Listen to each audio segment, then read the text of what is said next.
What's up guys, my name is Ivan Valdovinos, and on this channel I provide tips, tricks, advice, and strategies for your graduate school applications. So if you are new here, consider subscribing.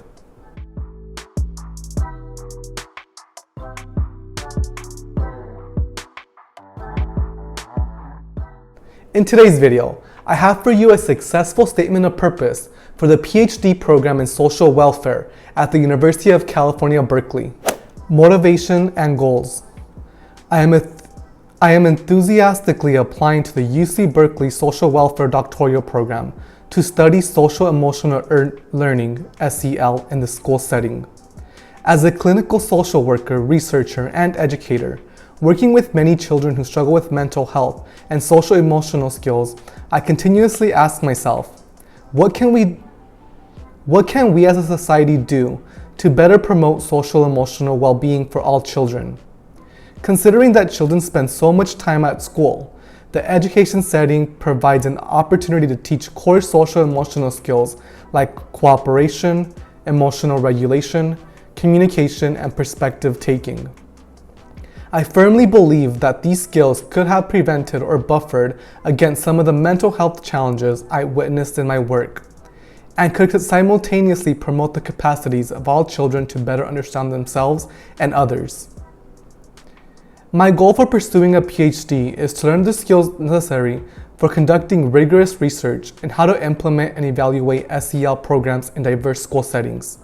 I seek to further train in research methodology in order to form well-formulated research questions grounded in theory and evidence, design a rigorous plan to address these questions, and communicate my findings in ways that are accessible for researchers and practitioners. In pursuit of these goals, I am motivated to partner directly with diverse schools and communities to better understand specific barriers to incorporation of SEL in schools, and to work collaboratively toward potential solutions. I am excited that UC-Berkeley Social Welfare's required coursework revolves around methods and statistics, and I am intrigued by the opportunity to train with the program's world-class faculty in applied context.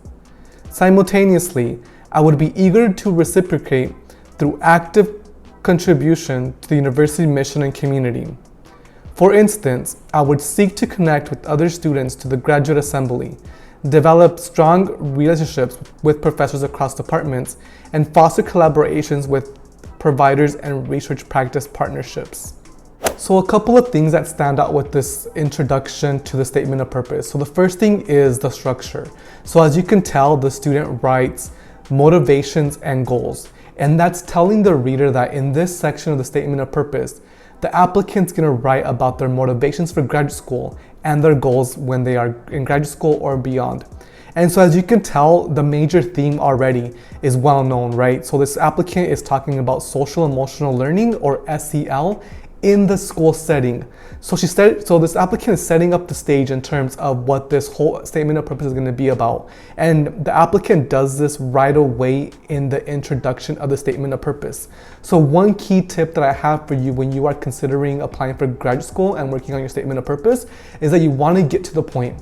Do not add fluff, don't beat around the bush, get to the point and provide the reader with the theme that you plan to continue talking about throughout the statement of purpose. Obviously, in this case, it's social emotional learning in the context of research and evidence-based practice.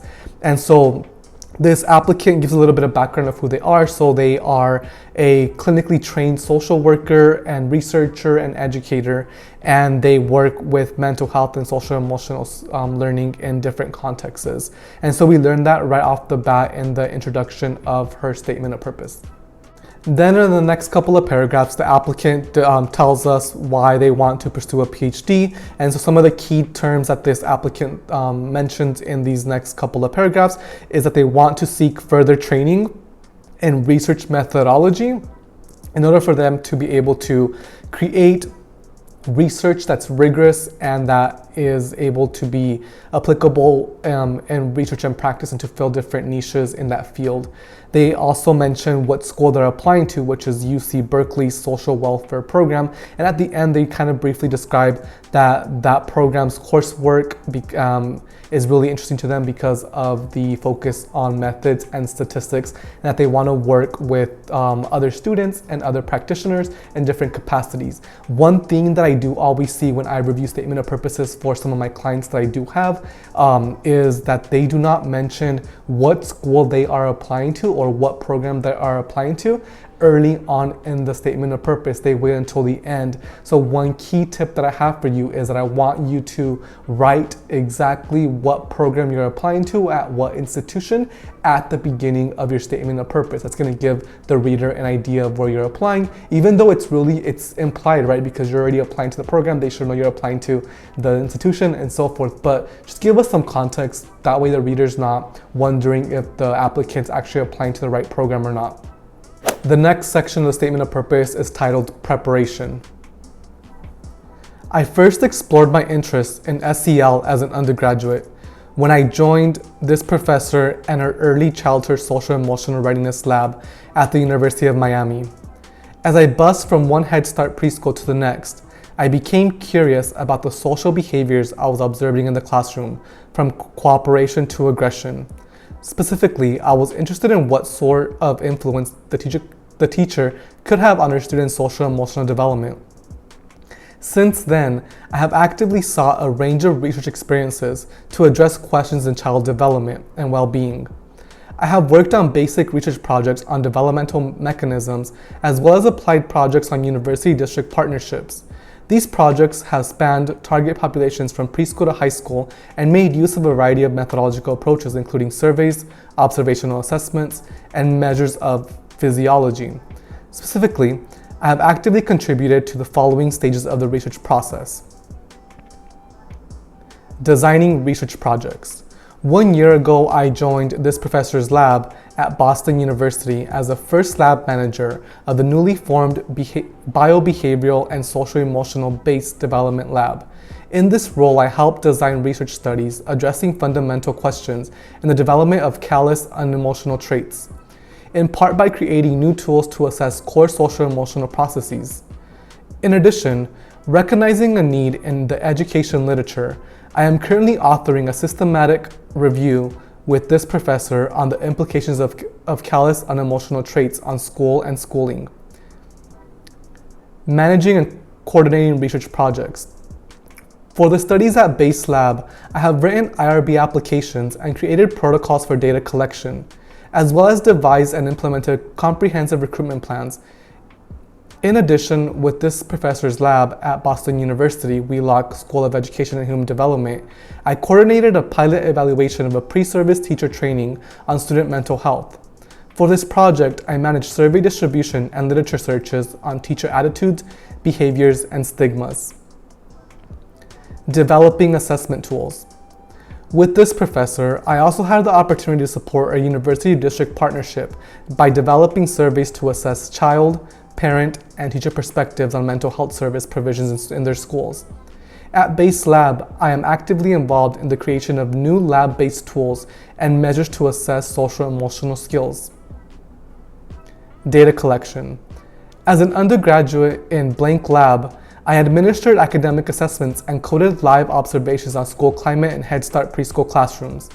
At Base Lab, I currently serve as a lead researcher during 3-hour family lab visits, during which I manage and carry out collection of ECG and other physiological data, guide participants through online eye tracking tasks, and lead parent-child interaction paradigms. Statistical analysis. Coursework in statistical analysis include Introduction to Biobehavioral Statistics and Experimental Psychology at the undergraduate level, as well as research methods and program evaluation at the graduate level.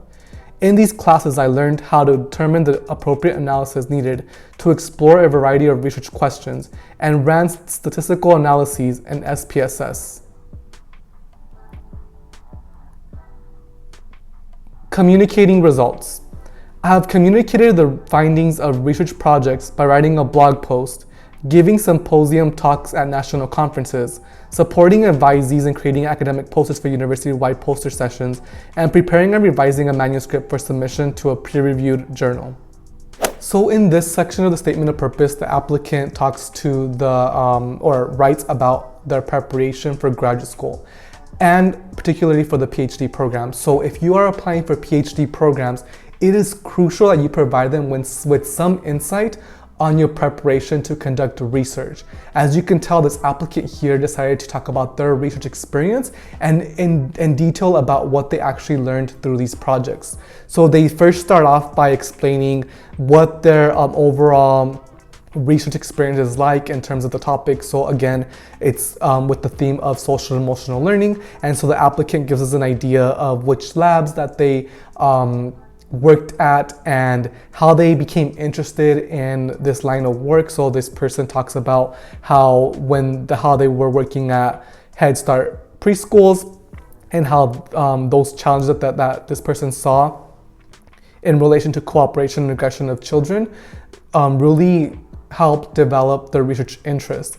Then at the bottom, they describe exactly what they learned from which projects they did. As you can tell, this person has a lot of research experience, which is really great, and you don't need this amount of research experiences to be successful in applying for PhD programs. For me, for example, I only had 2 experiences in research, and that was fine. I was able to get into 5 programs that I applied to with funding as well. But this applicant, as you can tell, they were involved in a bunch of projects and with a bunch of different professors, and they gained a bunch of skills. So one of the unique things about the statement of purpose is that they bold exactly what they gained from those experiences. For example, they talked about designing research projects, they talked about managing and coordinating research projects, they talked about developing assessment tools, data collection, and statistical analysis, right? And so you can do that as well in your statement of purpose, but you don't need to. You can always just describe it in one paragraph. But I think this is a unique approach to talking about their research experiences because it's telling the reader exactly what they want to know in terms of research experience and what they bring to the table in terms of that line of work. As you can tell also, the applicant is very detailed in terms of how they explain their experiences. They talk about which labs they worked at and what they gained from that lab in terms of their topic for that little paragraph. So for example, this person wrote about developing assessment tools, right? And so they talked about how they worked at this base lab where they were actively creating new lab-based tools and measures to assess social and emotional skills. And so as you can tell, they're being very specific in terms of how they're talking about their experiences in research, and I want you to do the same in yours. The next part of the statement of purpose is titled Research Interest and Intellectual Fit. The research is clear that social and emotional skills are key components of a child's success at school, at home, and in the community. Universities and other organizations are developing evidence-based SEL programs for a range of ages and settings, and districts are starting to get on board by adopting state standards for SEL. Yet, there's a tremendous need to bridge research and practice. I seek to study how to successfully implement and evaluate SEL programs considering school cultures, resources, and school diversity. For example, I am interested in deepening our understanding of which SEL programs work for which schools and why. To pursue this line of research, I aim to use mixed methods approaches, such as surveys and interviews, to integrate quantitative data with participant voices. I resonate with the research at UC-Berkeley social welfare because of its emphasis on strengths-based assessment, rigorous methodology, real-world applications, and considerations for policy and diversity. I particularly connect with this professor whose focus on prevention, including her work on scaling SEL programs and her development on practical tools for SEL assessment like the DSSA. Related to blank work on implementation quality, one of my research interests is investigating how teachers perceive SEL in their schools, how factors such as SES, geographic location, and community values influence individual perceptions, and how those perceptions shape program effectiveness. To assess teacher perceptions, I would be excited to collaborate with professors outside social welfare as well, specifically the Department of Education, such as this professor, who specializes in teacher development and inquiry, and this professor, who uses multi-informant approaches to investigate school-based prevention and intervention. In addition, within the social welfare department, I am drawn to the research of this professor on at-risk youth in schools, restorative justice and interventions, and school-based social work. I resonate with her work on exploring possibilities for collaboration between social workers and other professionals, as I am curious about strategies for harnessing social worker expertise in the implementation and evaluation of SEL programs. Ultimately, I hope that my research can inform administrators and policymakers on best practices for implementation and evaluation of SEL initiatives for their students. Overall, I believe that UC-Berkeley social welfare would be an excellent fit with my interest and expertise, and I would be honored to be part of the program's long history of making significant contributions to social work research. In addition to its outstanding faculty across departments, I would be grateful to harness available resources such as the Social Research Library and existing university collaborations such as those with the Center for Educational Partnerships to explore avenues for new research. So in this next section of the statement of purpose, the applicant describes what type of research they hope to work on as a graduate student, as a PhD student, and then they also describe why UC-Berkeley and why the social welfare program. And so they describe how they want to, or their introductory paragraph for this section of the statement of purpose is talking about the background, the literature that is written about social emotional learning. And this applicant actually names the gap that they want to fill with gaining training as a PhD student. So they talk about how there is a need to bridge research and practice in social emotional learning. And she goes on by explaining how she wants to bridge that gap through research and obviously gaining training in this PhD program. The applicant is also very detailed in terms of why they want to attend UC-Berkeley's social welfare program, so that they provide a bunch of different faculty members that they wish to work with, not only in the Department of Social Welfare, but beyond.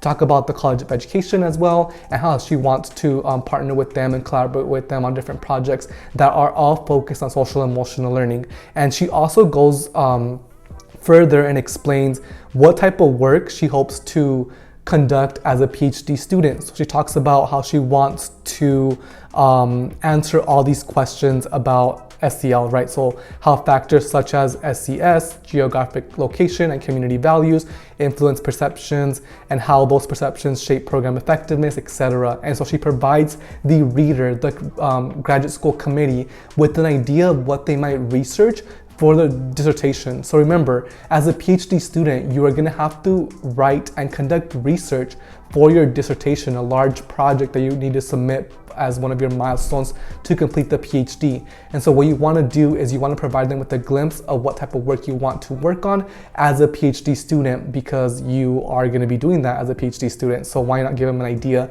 of what they should expect for you to work on. They do know that your mind might change or your interests might change due to your first couple of years of coursework, or maybe you develop a new interest. So they know that as well, but for the purpose of a statement of purpose, you want to be clear and concise, and you want to make sure that you have a certain target niche that you want to work with as a PhD student. The last section here is titled Future Career Goals. After my PhD, I envision being a faculty member with a research lab dedicated to applied questions in school-based SEL, ideally maintaining strong collaborations fostered during my doctorate. Because each school has unique instructional needs, my dream is to develop a toolkit that will help practitioners make evidence-based decisions on the best SEL program and evaluation strategy to suit their student needs. The doctoral degree will ensure that I have a strong research training to be able to conduct methodologically sound research in SEL, and it would be a privilege to receive this training and mentorship at UC-Berkeley. So as you can tell, the applicant is brief and they are detailed and they get to the point, they don't add any fluff. So we know that the applicant wants to become a faculty member and they want to run their own research lab focused on SEL, particularly practitioner work, or she wants to build this toolkit that's going to help practitioners with their SEL implementation of programs, etc. And so they get straight to the point, and then at the end they conclude with saying that they want to gain this training at UC-Berkeley. And so I really like the ending, the final paragraph of the statement of purpose, because it ties it back together. And as you can tell throughout the whole statement of purpose, the applicant does not stray away from their theme. It's clear that they want to work with SEL, social emotional learning. It's clear throughout the whole statement of purpose. A lot of the time when I read you guys' statement of purpose and I give you feedback, one of the common tips that I have is find your niche, find your theme, and stick to that theme throughout the statement of purpose. As you can tell, we know who this applicant is. This applicant is someone that wants to focus on social emotional learning, not only in research but also in practice. And so we know this person's identity right through the statement of purpose. Their identity is surrounded around SEL. So I want you to find your identity in terms of your academic identity, if you want to call it, and focus your statement of purpose and your application on that academic identity, or I always call it a niche. Find that niche and focus your application on that niche. All right, you guys, so that concludes the video on the successful statement of purpose for the PhD in social welfare at the University of California Berkeley. If you have any questions about statement of purposes or graduate school in general, let me know in the comments down below. Thank you for watching this video, and I will see you in the next video.